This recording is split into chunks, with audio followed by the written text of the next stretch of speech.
சாதிய எண்ணம் கொண்டவன் அரசியலுக்கு வந்தால் நாடு நாசமாகிவிடும். சாதிய சிந்தனை கொண்டவன் இறைவனை வழிபடவே அருகதையற்றவன். உன்கிரகை உயர்ந்தது உழைக்கிறகை தாழ்ந்தது என்ற எண்ணம் எவருக்கும் இருக்கக்கூடாது. இறைவனுக்கு முன்பே இரு கரமும் இணைத்துத்தான் வழிபடுகிறோம். அப்போது மானுட பிறப்பிலே எல்லோரும் சமம் என்ற எண்ணம் எல்லோருக்கும் வர வேண்டும் என்று நமக்கு போதித்தவன் தெய்வத்தின் மகன் முத்துராமலிங்கத்தேவர் நம்முடைய தாத்தா என்பதை அறிவார்ந்த தமிழ் சமூக தம்பிகள் புரிந்து கொள்ள வேண்டும். எங்கடா வந்தது நமக்குள்ள பிளவு? எப்படா வந்தது? இந்த திராவிட இந்திய அரசியல் சூழ்ச்சியா வந்ததா? நான் சொன்னா பிரபாகரன் மகன் சொன்னா இந்த மகனை நான் நிறுத்துற என் தம்பி தங்கைகளை சாதி பார்த்தால் நீ எனக்கு போடாத ஓட்டு, ஒரு ஓட்டு எனக்கு தீட்டு. இவன் தேவேந்திரன், இவன் ஆதித்தமிழன் பறையன், இவன் தேவன், இவன் நாடார், இவன் கோனார், இவன் பிள்ளை, இவன் முதலி என்று பார்த்தால் அதான்டா எனக்கு பெரிய தொல்லை.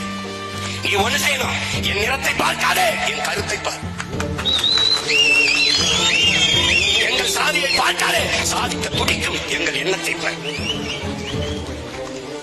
நாங்கள் சார்ந்த மதத்தை பார்க்காதே, நாங்கள் முன்வைக்கிற மானுடத்தை பார்.